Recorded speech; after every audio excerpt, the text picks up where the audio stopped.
Allahu Akbar. Allahu Akbar. Allahu Akbar. Allahu Akbar. Allahu Akbar. Allahu Akbar. Allahu Akbar kabira. Walhamdulillahi katsira. Wa subhanallahi bukratan wa asila. La ilaha illallah wallahu akbar. Allahu akbar walillahil hamd. Alhamdulillahi rabbil alamin. Nahmaduhu wa nasta'inuhu wa nastaghfiruh. Wa na'udzu billahi min syururi anfusina wa sayyiati a'malina. May yahdihillahu fala mudilla lahu wa may yudlil fala hadiyalah. Ashhadu an la ilaha illallah wahdahu la syarikalah wa ashhadu anna Muhammadan abduhu wa rasuluh.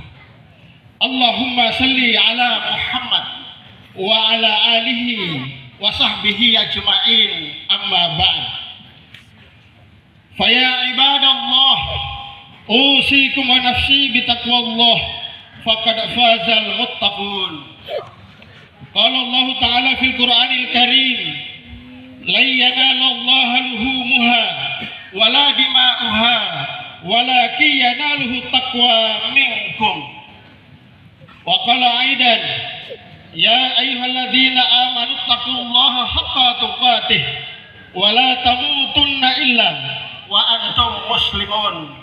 Sadaqallahul azim. Allahu akbar. Allahu akbar. Allahu akbar walillahil hamd. Jamaah salat Id rahimakumullah. Rasa syukur yang tak terhingga kita panjatkan kehadirat Allah Subhanahu wa taala oleh karena atas nikmat iman, nikmat Islam dan nikmat kesehatan. Dengan iman kita patuh dan istiqomah dalam beragama. Dengan Islam kita selamat di dunia dan akhirat. Dengan kesehatan kita sehat walafiat, sehat jasmani dan rohani. Hari ini Jemaah Takbir tidak hanya menggemuruh di tanah air, tetapi juga membahana di langit Mekah oleh jutaan jemaah calon haji yang sejak kemarin wukuf di padang Arafah, diiringi cucuran keringat dan linangan air mata. Mereka berucap kalimat talbiyah, labbaik Allahumma labbaik, labbaik la syarika laka labbaik, innal hamda wan ni'mata laka wal mulk la syarika lak. Aku penuhi panggilanmu ya Allah, aku penuhi panggilanmu, tidak ada sekutu bagimu. Ucapan salam teriring doa dan senandung selawat kepada Nabiullah Muhammad sallallahu alaihi wasallam yang berhasil mengubah keadaan bangsa Arab yang terkenal biadab menjadi beradab, bangsa Arab yang jahiliyah menjadi mulia, bangsa Arab yang sesat menjadi selamat. Kehadirannya laksana mesiu di padang pasir yang mewarisi spirit perjuangan para nabi dan rasul hingga risalah Islam itu sampai di tanah Kedang tercinta ini, berpusat di Kalikur. Kemudian risalah Islam itu menyebar ke Kolek Iliwatan, Iliwatan Tahik Buel, meliputi wilayah Olonge Alaleng, berpusat di Leu Batak, wilayah Loyo Bohor Paritee, berpusat di Waklupang, wilayah Orowideng Lapateda, berpusat di Kalikur. Dan dalam rangka menyebar syiar menyatukan umat, kemudian dilanjutkan oleh para as-sabiquna awwalun untuk membentuk PHBI Kecamatan Omesuri dan Buyak Suri yang hingga saat ini eksis menjalankan tugas pokok dan fungsinya dengan baik. Allahu Akbar, Allahu Akbar, Allahu Akbar, walillahil hamd. Jamaah salat Id rahimakumullah.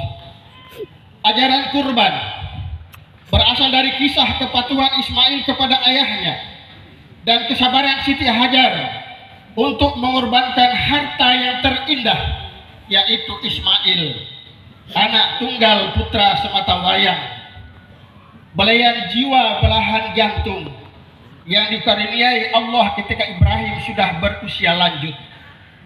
Walau itu hanya perintah lewat mimpi, namun Ibrahim benar-benar membuktikan dirinya sebagai manusia pilihan. Dengan hati tegar dan tangan gemetar, Ibrahim menghunus pedang di leher anaknya tercinta.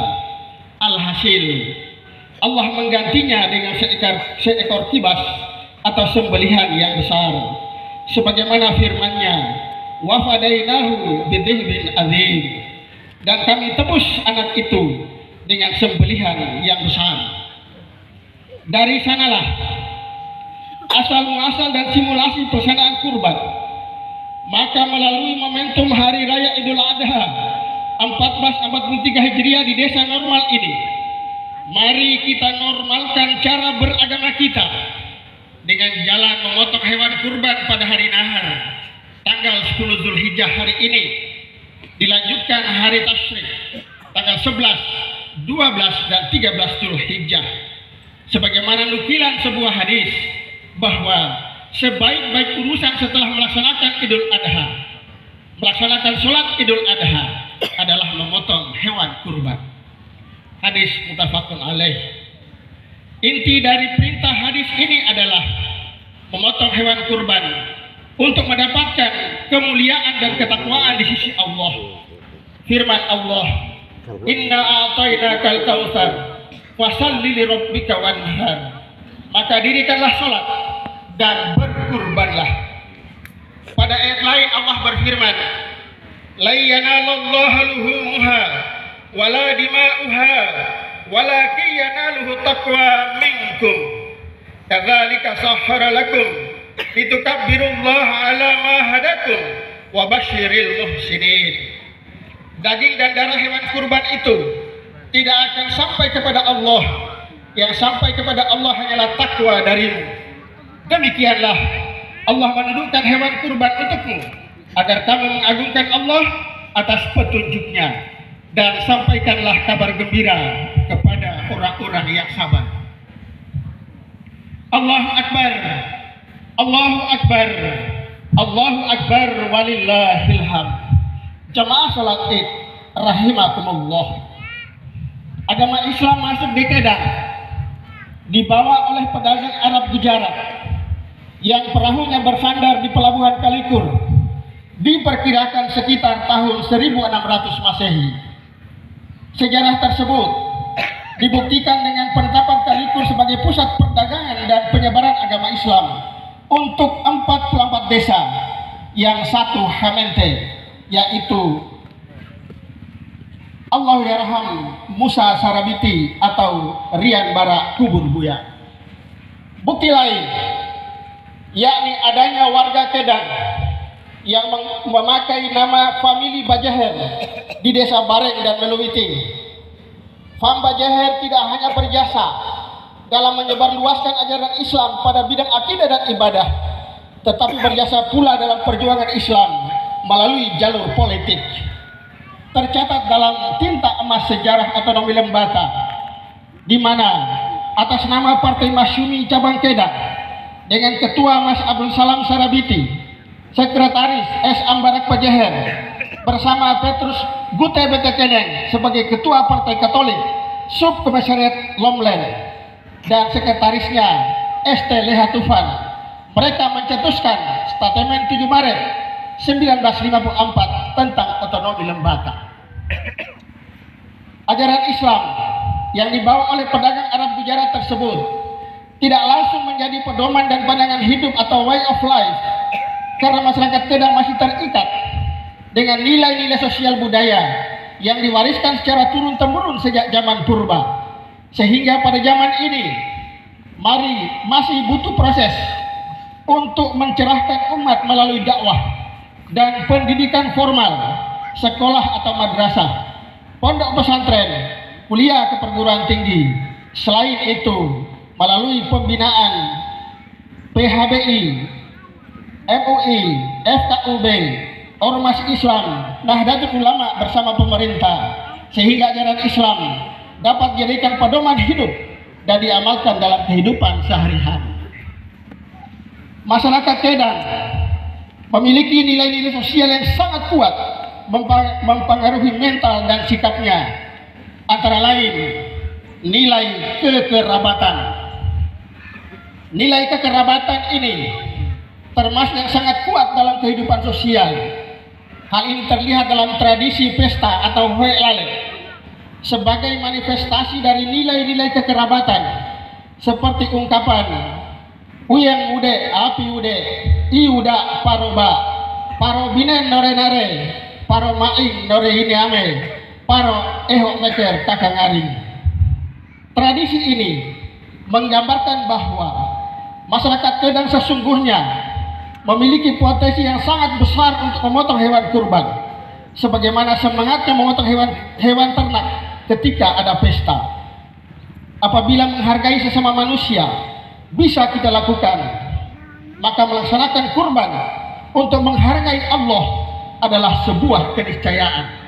Oleh karena itu, tradisi kekeluargaan ini sudah waktunya kita tingkatkan derajatnya dari level budaya lokal menjadi tradisi dalam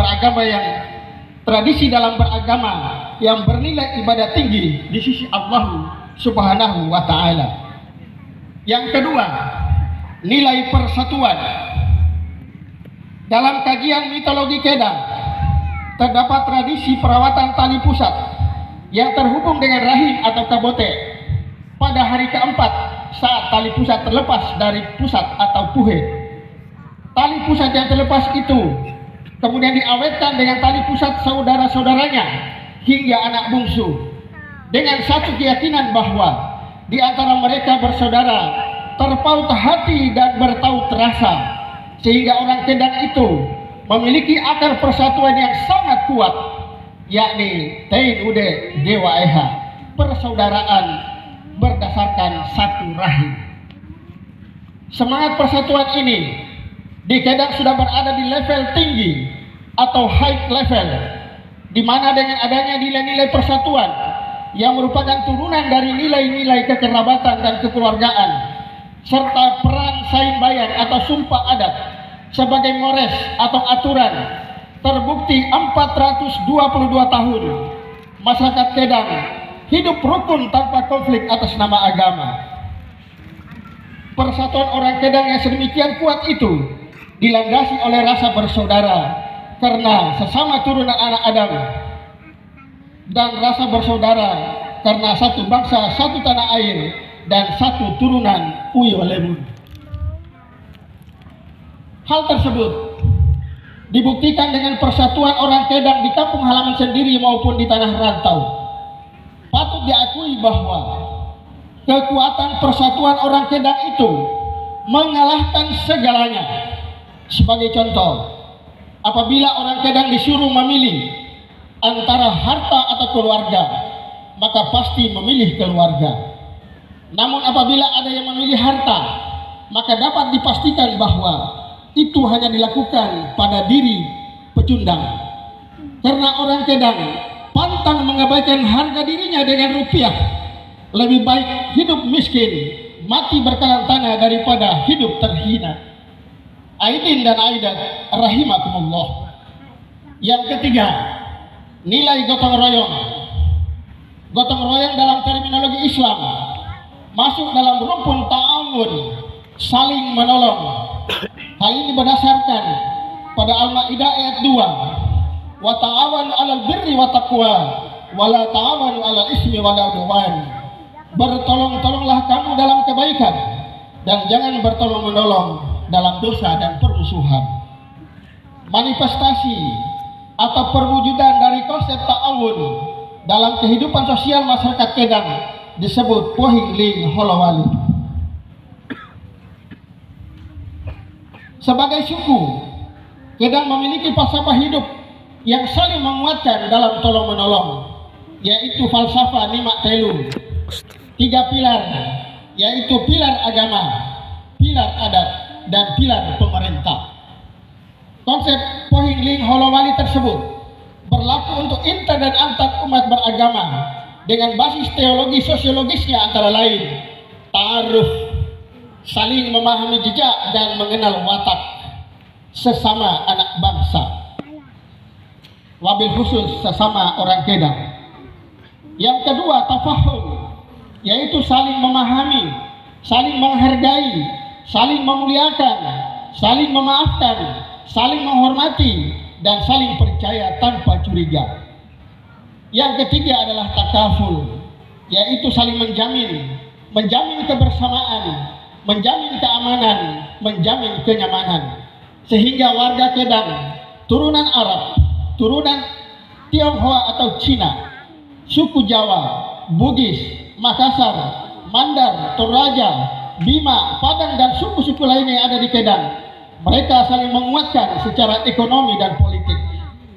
Masyarakat Kedah sudah terbiasa saling menolong dengan konsensus bahwa watan owan wela paro wela birang watan loge, tanpa memandang perbedaan agama.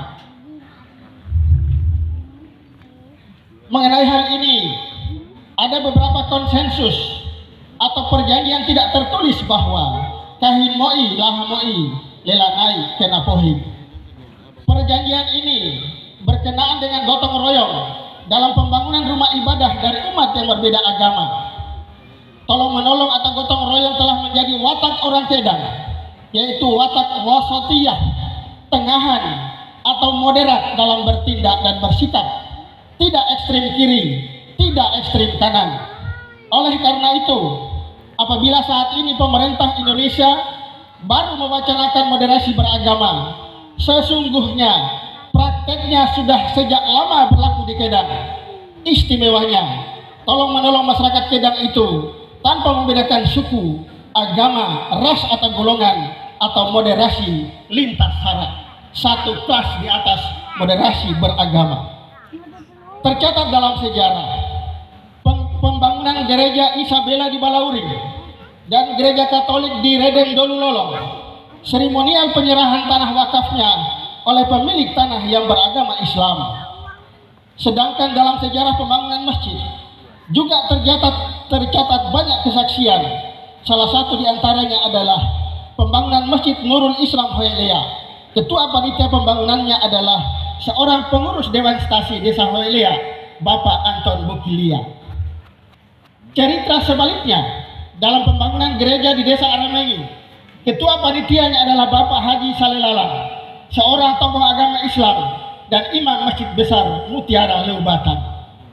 Indahnya kebersamaan antar umat beragama masyarakat Kedah diwujudkan juga dalam bentuk saling tolong-menolong berupa sumbangan bahan bangunan seperti pasir, semen, dan lain-lain, bahkan menyumbangkan tenaganya saat pembangunan rumah ibadah itu dikerjakan. Yang keempat, nilai kejujuran.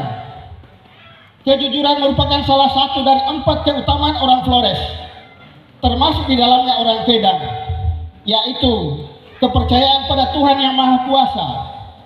Yang kedua, penghargaan yang tinggi terhadap adat dan upacara ritual. Yang ketiga, rasa kesatuan orang Flores. Dan yang keempat, kejujuran itu sendiri. Kepercayaan yang kuat dan penyerahan diri seutuhnya pada Tuhan menimbulkan nilai-nilai keutamaan yang juga dijunjung tinggi orang Flores, seperti kejujuran, etos kerja, syukur, dan sabar. Nilai ini muncul sebagai keyakinan bahwa Tuhan mempunyai mata dan melihat semua perbuatan manusia, sekalipun tersembunyi leraulan tanah ikan noon mata. Dalam keyakinan orang Flores, Dia, Allah, menghukum yang jahat dan mengganjar yang berbuat baik. Faman ya'mal mithqala dzarratin khairan yarah wa may ya'mal mithqala dzarratin syarran yarah. Hukuman dan ganjaran tersebut diyakini berimplikasi pada hadirnya mutiara kehidupan yang sangat mahal harganya, yang bernama kejujuran, dalam arti satu kata dengan perbuatan, toye tehe laren laha.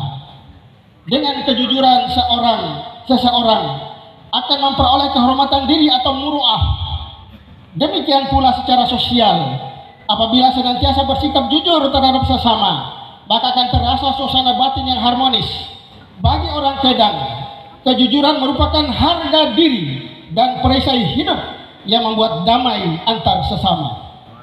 Apabila di Kedang kejujuran adalah harga diri, maka dalam Islam kejujuran merupakan mutiara ajaran Islam. Haidar Nasir mendefinisikan jujur artinya lurus hati, tidak berbohong, tidak curang. Kejujuran artinya sifat atau keadaan jujur, ketulusan hati, dan kesucian jiwa. Lawan dari kejujuran adalah dusta atau berbohong. Dalam pandangan orang Kedang, berdusta adalah perbuatan terhina. Bahkan berdusta dikecam oleh Sain Bayan dengan gelar Ebel Reti Adung Mama. Diterjemahkan bebas dalam bahasa Indonesia, lidah biawak leher singa. Gelar Ebel Reti dimaksudkan untuk memberi kesan buruk atau nokta merah bahwa seorang pembohong itu tidak bisa dipercaya kata-kata dan perbuatannya. Sebagaimana fungsi utamanya lidah yang bercabang dari biawak, yakni menjilat kiri kanan, yang dijilat biasanya bangkai yang berbau busuk. Sedangkan seseorang digelar adung mama oleh karena berbohong. Pembohong biasanya bertahan dan kuat membuat 1000 alasan, sebagaimana kokohnya leher singa ketika menerkam mangsanya. Orang seperti ini biasanya hidupnya merana karena lingkungan sosial menolaknya dan dipandang sebagai pendusta. Tidak saja dibenci oleh sesama manusia, tapi dibenci pula oleh Tuhannya. Oleh karena itu, untuk menjaga sikap jujurnya, orang Kedang membentengi diri dengan nasihat nenek moyang. Nore kara tehe tokong, tokong kara loeng nore, tutuk muar laha dien, kara pada akal ebel reti adung mama. Sikap jujur orang Kedang itu merupakan implikasi dari tradisi puru larang. Larangan disertai dengan sanksi. Puru larang merupakan termasuk tradisi yang sakral bagi masyarakat Kedang dan diyakini bahwa mencuri buah atau umbi yang ada di dalam lela maher, maka yang bersangkutan akan mendapatkan sanksi dan atas dirinya. Kejujuran yang merupakan implikasi dari puru larang inilah yang membuat situasi sosial masyarakat Kedang selalu hidup rukun dan damai, saling percaya tanpa curiga. Allahu Akbar, Allahu Akbar, Allahu Akbar, walillahil hamd. Aidin dan aidat rahimakumullah. Hari ini kita bermunajat penuh harap dan memotong hewan kurban dengan semangat mengalirkan darah kebinatangan kita agar kita tampil menjadi dermawan, menjadi hamba yang istiqomah, mencontohi kesabaran Ibrahim dan kepatuhan Ismail, menjadi hamba yang meraih predikat takwa. Sebagai kesimpulan dari khutbah ini adalah: pertama, perintah kurban berawal dari kisah istiqomahnya Nabi Ibrahim, kepatuhannya Ismail, dan kesabarannya Siti Hajar. Nilai tertinggi yang patut kita contoh adalah istiqomahnya Nabi Ibrahim dalam menjalankan segala perintah Allah. Yang kedua, nilai-nilai sosial masyarakat Kedang seperti nilai kekerabatan, persatuan, gotong royong, kejujuran sudah saatnya naik derajat dari level ritual budaya menjadi tradisi agama yang bernilai ibadah, agar negeri Kedang ini diberkahi dan warganya hidup makmur. Yang ketiga, kejujuran beserta turunannya seperti etos kerja, sabar dan syukur merupakan salah satu watak mulia yang dipegang teguh oleh masyarakat Kedang kapan dan dimanapun berada. Akhirnya, marilah sama-sama kita berdoa. Allahumma salli ala Muhammad, Allahumma salli wa sallim wa barik alaihi birahmatika ya arhamar rahimin. Amin. Allahumma ghafiril muslimina wal muslimat, wal mu'minina wal mu'minat, al ahya'i minhum wal amwat, innaka sami'un qaribun mujibud da'wat. Ya Allah, Ampunilah dosa kaum muslimin dan muslimat, mukminin dan mukminat, baik yang masih hidup maupun yang telah meninggal dunia. Sesungguhnya Engkau Maha mendengar, dekat dan mengabulkan doa. Ya Allah, Engkau telah memanggil kembali hamba-hambamu yang soleh dan soleha. Kami bermohon kepadamu yang Maha Rahman dan Maha Rahim, terimalah syahidullah saudara kami Rahma Itung Petang yang gugur di pantai Leunapo menemui ajal ketika usia masih sangat belia, yang wafat dalam ajang lomba kasidah tingkat PDI Kecamatan Omasuri. Ya Allah, Engkau Maha Pengampun, maka ampunilah para pejuang PBI Omasuri yang telah mendahului kami. Allahuirham Hasan Buya, disusul putranya Guru Riang Sarabiti. Engkau telah memanggil mutmainnah kepada Allahuirham Abu Bakar Lamadike, Abu Bakar Siddiq atau bukan, tokoh masyarakat yang sejuk dan mendamaikan. Allahuirham Haji Abdullah Heba dan Datuk Boli Lawetoda, guru kami yang sangat kami cintai. Allahuirham Ebi Hasanuddin atau Pak Guru Ilyas, Allahuirham Landa Kader dan Jubair Paukuma, dan masih banyak lagi. Terimalah mereka sebagai hamba yang Engkau muliakan, sebagaimana kemuliaan mereka semasa hidup di duniamu ini. Ya Allah, kami berlindung kepadamu atas beban dan tanggung jawab yang dipikulkan kepada kami. Kami mohon kepadamu dari kesalahan dan kelalaian. Rabbana la tu'akhidna in nasina aw akhtana. Rabbana wa la tahmil alaina isran kama hamaltahu 'alal ladina min qablina. Rabbana wa la tuhammilna ma la taqata lana bih. Wa'fu 'anna waghfir lana warhamna. Anta maulana fansurna 'alal qaumil kafirin. Rabbana atina fid dunya hasanah wa fil akhirati hasanah wa qina adzabannar. Walhamdulillahi rabbil alamin. Assalamualaikum warahmatullahi wabarakatuh. Dulu.